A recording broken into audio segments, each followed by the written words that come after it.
3,000 bodies in 1 year.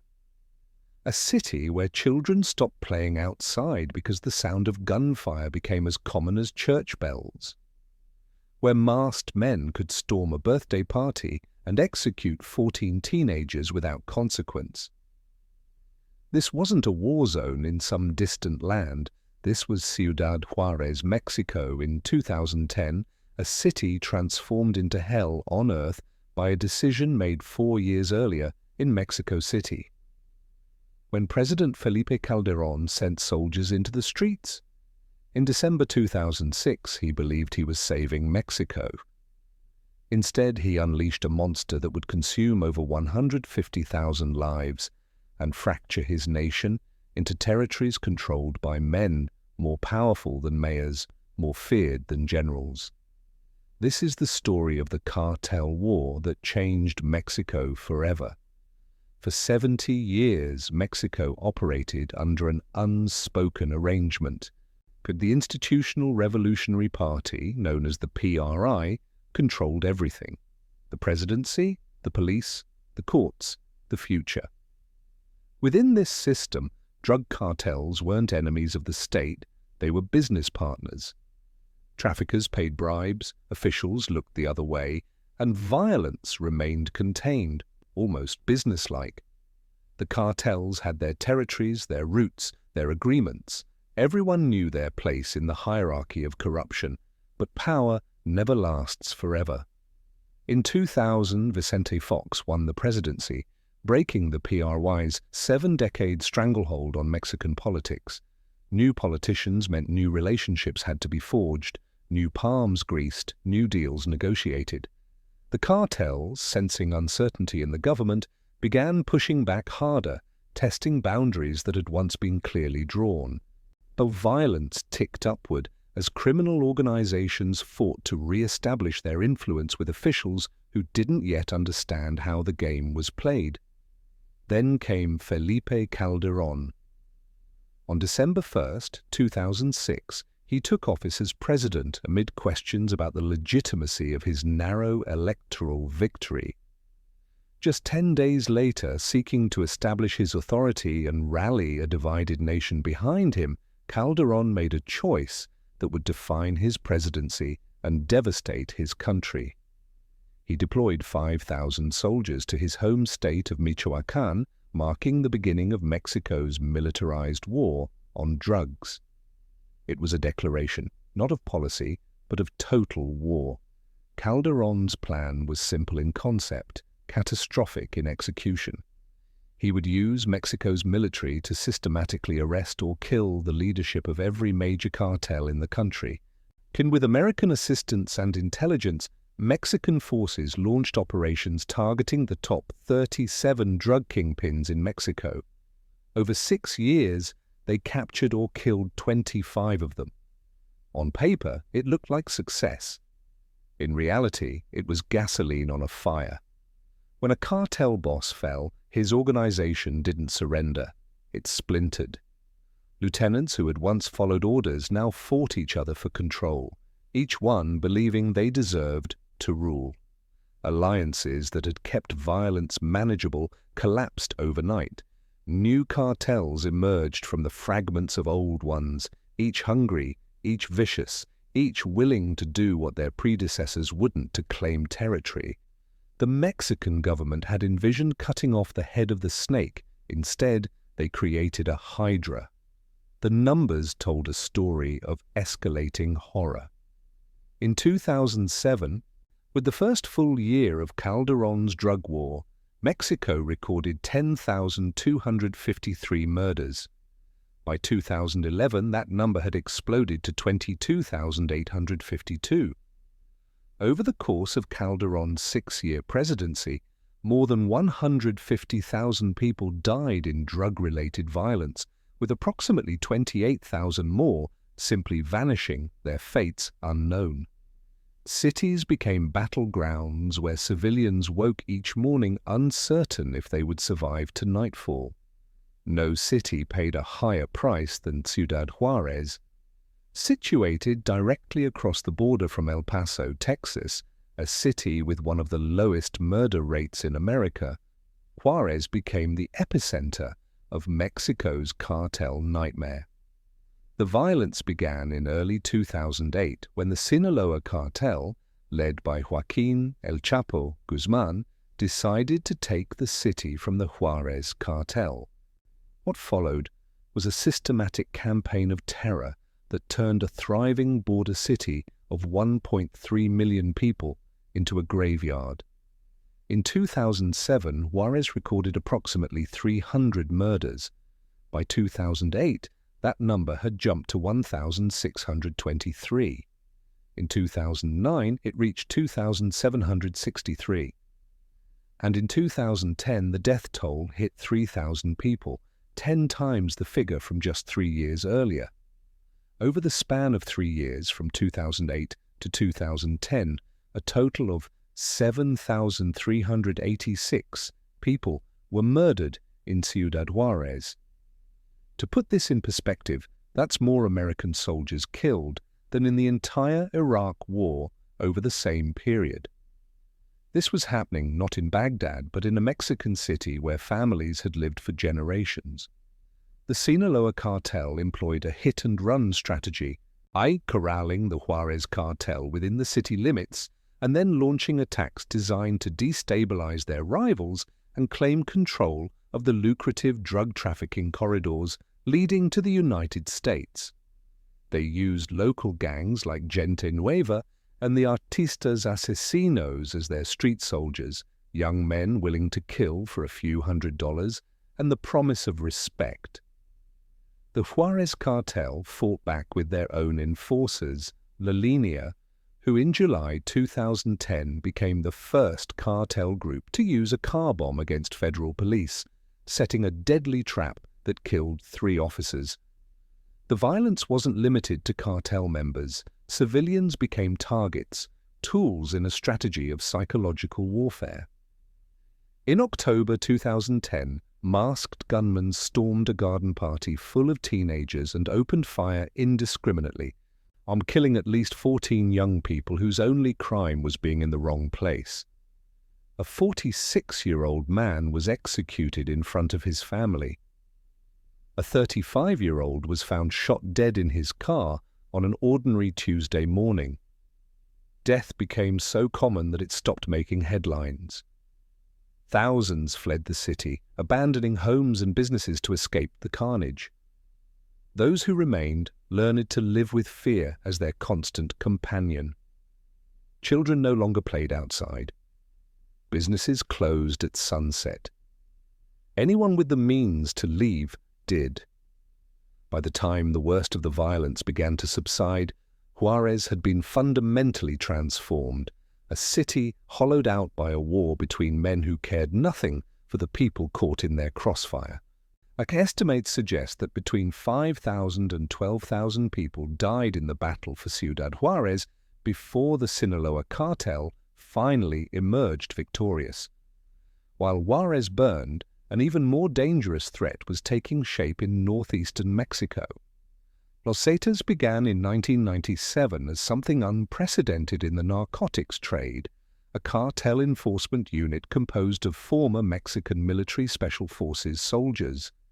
The Gulf Cartel, under the leadership of Ociel Cárdenas Guillen, recruited approximately 31 deserters from Mexico's elite airborne special forces group, offering them far more money than the government ever could.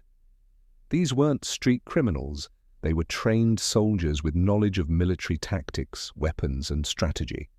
Initially, Los Zetas served as the armed wing of the Gulf Cartel, enforcing territorial control and eliminating rivals with a level of tactical proficiency Mexico's criminal underworld had never seen. In 2003, they escalated violence to unprecedented levels in Nuevo Laredo through gruesome acts and military-style operations against the Sinaloa cartel. Their methods included torture, kidnapping, and public displays of mutilated bodies designed to terrorize not just rival cartels, but entire communities. Journalists who wrote about them disappeared. Civilians who witnessed their crimes were silenced. But the relationship between Los Zetas and the Gulf Cartel was never going to last.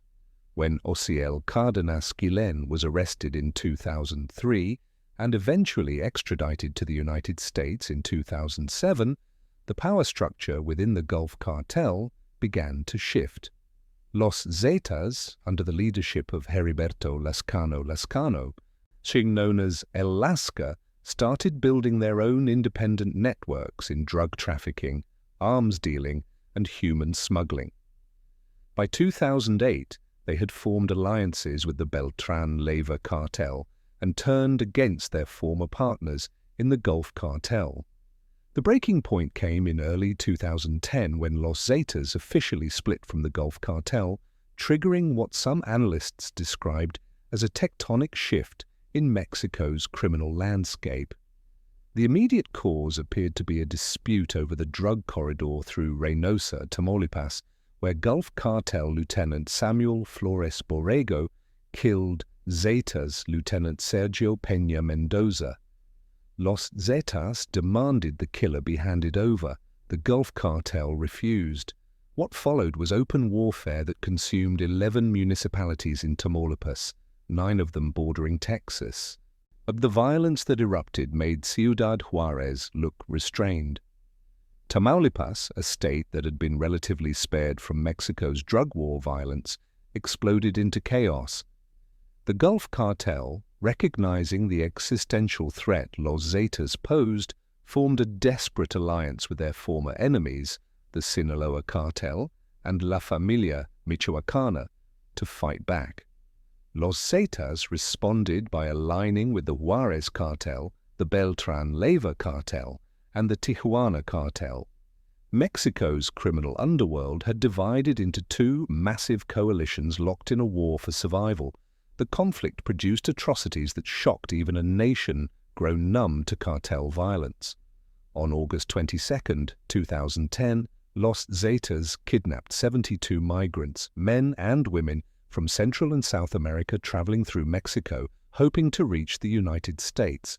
When the migrants refused to work for the cartel or couldn't pay ransoms, Los Zetas executed all 72 of them at a ranch in San Fernando, Tamaulipas, leaving their bodies stacked like cordwood. One man survived by playing dead and later led authorities to the massacre site. It wasn't the only mass killing. In April 2011, Los Zetas committed a second San Fernando massacre, this time murdering 193 people. Passengers pulled from buses traveling through Tamaulipas and executed because they refused cartel recruitment or couldn't pay extortion fees.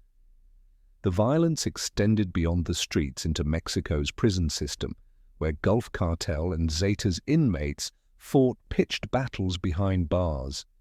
In January 2012, 31 Gulf Cartel inmates were killed in a prison brawl in Altamira. The following month, 44 Gulf Cartel members died in the Apodaca prison riot, while 37 Zetas escaped. San Fernando, once known for bass fishing and dove hunting, became synonymous with mass murder. Hunters from Texas who had vacationed there for decades reported being assaulted by heavily armed gunmen. On June 26, 2010, authorities found 15 bodies along Federal Highway 101 just outside the town. The discovery marked only the beginning of the horrors that would unfold there. As the body count climbed, the Mexican government escalated its response. The Navy, in particular, emerged as the most effective force against the cartels, achieving several high-profile eliminations that Calderón's administration promoted as victories. On December 16, 2009, 200 Mexican Marines engaged in a 2-hour firefight with Beltran-Leyva cartel gunmen in Cuernavaca, to killing the cartel's leader, Marcos Arturo Beltran-Leyva, along with 4 bodyguards. The operation was praised as a success, but it came at a cost. One Marine, Navy 3rd Petty Officer Melquisedec Angulo Cordova, died from his injuries. On October 9, 2012, Mexican Marines killed Heriberto Lascano, the leader of Los Zetas, in a firefight in a state bordering Texas. His death was viewed as the most significant cartel leader killing during Calderón's administration, strengthening the Navy's reputation and allowing Miguel Trevino Morales to take control of Los Zetas. But Trevino's reign was short-lived.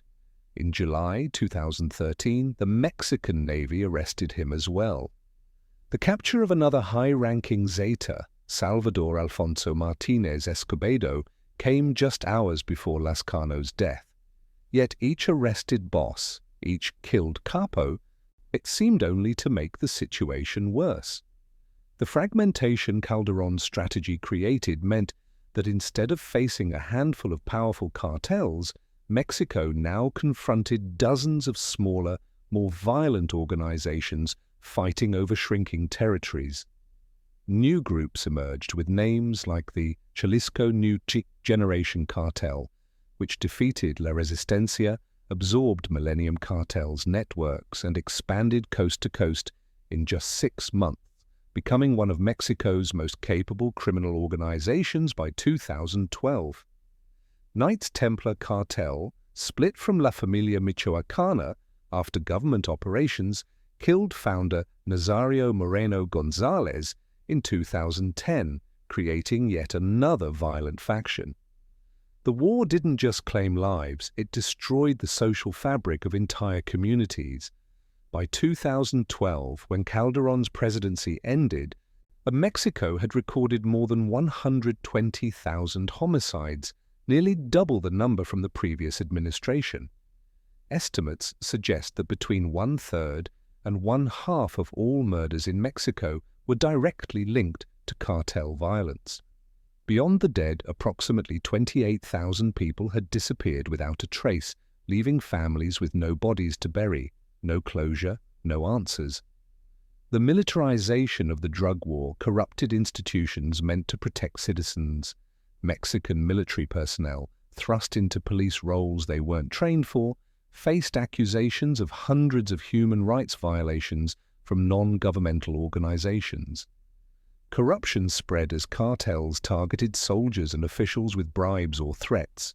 Desertions increased as military members either fled the violence or, worse, joined the cartels they were supposed to fight. Or the same cycle that created Los Zetas, soldiers becoming criminals, continued to feed Mexico's violence. Local police forces, already compromised by corruption, became actively complicit in cartel violence. In Ciudad Juárez, evidence emerged that police and politicians picked winners in the gang war, essentially choosing which cartel would control the city. Federal police convoys became targets for ambushes and car bombs. In July 2011, 22 people died in 6 ambush attacks against federal police in Michoacán. The following week, Vice Admiral Carlos Miguel Salazar Ramonet of the Mexican Navy was killed by suspected Knights Templar cartel gunmen, marking the highest-profile killing of a military member in the entire conflict. Innocent civilians paid the ultimate price. In June 2010, banda singer Sergio Vega, known as El Shaka, was murdered outside Los Mochis, Sinaloa. The following day, gunmen killed 9 people at a drug rehabilitation clinic in Gómez Palacio, Durango. Drug rehabilitation centers became frequent targets, as cartels suspected them of harboring rival members or simply wanted to spread terror. Bars and nightclubs where young people gathered turned into slaughterhouses like the Bar Sabino Gordo in Monterrey, where gunmen killed 27 people, injured 7, and kidnapped 8 in a single attack in July 2011. By the time Enrique Peña Nieto succeeded Calderón in 2012, Mexican public opinion had turned decisively against the militarized drug war. Citizens felt less safe than they had in 2006, despite the government's claims of progress. The arrest or killing of major cartel leaders hadn't reduced violence, it had multiplied it. The strategy of decapitation had failed so completely that Mexico was arguably less secure than before the war began. Peña Nieto promised a different approach, proposing a shift toward more controlled enforcement and the creation of a national police force to provide a legal framework for combating organized crime. But the damage was done. The cartels had evolved, adapted, and proliferated. Los Zetas, born as a Gulf Cartel enforcement unit, had become an independent terrorist organization operating not just in Mexico but extending their reach into Central America, particularly Guatemala, where they systematically took over border regions and murdered countless civilians. The Sinaloa cartel, despite the eventual capture of Joaquin El Chapo Guzman, continued to operate as Mexico's most powerful trafficking organization, in its network spreading across continents. The violence didn't stop with Calderón's departure. In 2017, Mexico experienced its most violent year on record, with more than 25,000 murders, exceeding even the peak of Calderón's drug war. The arrest of Ismael El Mayo Zambada in July 2024 triggered a new internal war within the Sinaloa cartel, as factions known as Los Chapitos and El Mayo fought for control, proving that the cycle of violence and fragmentation continued unabated. The fracture within the Sinaloa cartel represented yet another structural turning point, redrawing Mexico's criminal map once again. The cartel war that began in December 2006 changed Mexico in ways that can never be undone. Over 150,000 people lost their lives during Calderón's presidency alone, with tens of thousands more dying in the years that followed. And entire cities were traumatized, their populations either fled or forever marked by the violence they witnessed. A generation of children grew up knowing that gunfire outside their windows was normal, that bodies in the street were part of daily life, that the men with guns had more power than the police. The economic cost proved incalculable. Businesses closed or relocated away from the worst violence. Tourism collapsed in areas once popular with foreign visitors. Foreign investment dried up as companies deemed the risk too great. Mexico's international reputation suffered as the world watched cartels effectively control entire regions of a nation with one of Latin America's largest economies. The country lost not just people, but opportunities, potential, hope. Now, Calderón's war on drugs was premised on the belief that eliminating cartel leadership would restore order and government authority. Instead, it demonstrated the opposite, that disrupting established criminal hierarchies without addressing the underlying conditions that enabled them, poverty, corruption, demand for drugs in the United States, lack of economic opportunity, only creates more violence, not less. The Hydra effect, where one criminal organization becomes many smaller ones, proved impossible to control once set in motion. The war also revealed uncomfortable truths about the relationship between Mexican society and the cartels. For decades under the PRI, an accommodation had been reached where cartels operated within understood limits. That system was built on corruption, yes, but it was also built on a kind of stability. So now when Calderón destroyed that stability without anything to replace it, he created a vacuum that sucked in violence from every direction. The question Mexico faced then, and continues to face now, is whether order maintained through corruption is preferable to chaos maintained through military force. There are no good answers. The cartel war that changed Mexico forever teaches lessons that extend far beyond one nation's borders. It demonstrates that military solutions to social problems rarely work as intended, that violence begets more violence, that criminal organizations are not static hierarchies, but adaptive networks that respond to pressure by evolving rather than surrendering. It shows that corruption is not simply a moral failing, but a structural weakness that undermines every attempt at reform. Most importantly, it proves that the cost of failure in drug policy is measured in human lives, not abstract numbers, but real people with families, dreams, and futures cut short. Felipe Calderón left office in 2012. his promise to make Mexico safer having resulted in the opposite. The cartels he sought to destroy evolved into newer, more violent forms. The military he deployed to restore order became implicated in human rights abuses and corruption. The citizens he swore to protect buried tens of thousands of their loved ones, with thousands more simply vanishing. His legacy is written in the blood of Ciudad Juárez, in the mass graves of San Fernando, in the prison riots of Tamaulipas, in the daily terror that became ordinary life for millions of Mexicans. The war didn't end when Calderón left office. It simply continued under different leadership, with different names but the same fundamental dynamics. Los Zetas continued their reign of terror until leadership arrests weakened them. The Sinaloa cartel maintained its dominance until internal splits fractured it. The Gulf cartel broke apart into feuding factions. New cartels emerged to fill every gap left by those that fell. The pattern, once established, proved impossible to break because the underlying conditions, American drug demand, Mexican corruption, poverty, lack of opportunity, remained unchanged. This is the story of the cartel war that changed Mexico forever, not because it solved anything, but because it broke something fundamental in Mexican society, the belief that government could protect its citizens, that violence had limits, that tomorrow might be better than today. Calderón's war showed that sometimes the cure is worse than the disease, that tough-on-crime rhetoric sounds strong but creates weak outcomes, that military might cannot solve problems rooted in economics, politics, and human nature. The dead cannot speak, but their numbers tell the story.